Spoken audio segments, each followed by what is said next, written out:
जी खबर शामिल करते हैं अली अकबर अवान से। जी अली अकबर। लाहौर हल्का N 123 और PP 164 के नवाही गांव चकबूटा में मियां शहबाज शरीफ और राना मुबशर इकबाल के एजाज में बड़ा कट किया गया, जबकि जावेद जट की जानिब से इस कट का मकसद 8 फरवरी को नून लीग को भारी अक्सरियत से कामयाब कराना था।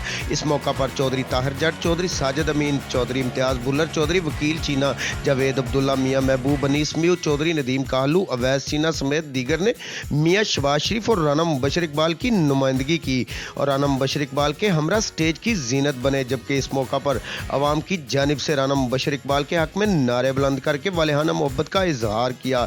जबकि महदूद वक्त में उम्मीदवार सिर्फ अपने अपने हलकों में इंतखाबी मुहिम चला सकते हैं, लेकिन उम्मीदवार NA 124 राना मुबशर इकबाल अपने हलका के साथ साथ मजीद तीनों हलकों में कैंपेन चला रहे हैं। जबकि इन 3 हलकों में मजमूई तौर पर मियां शहबाज शरीफ उम्मीदवार हैं। कैमरामैन बिलाल अहमद के साथ अली अकबर अवान।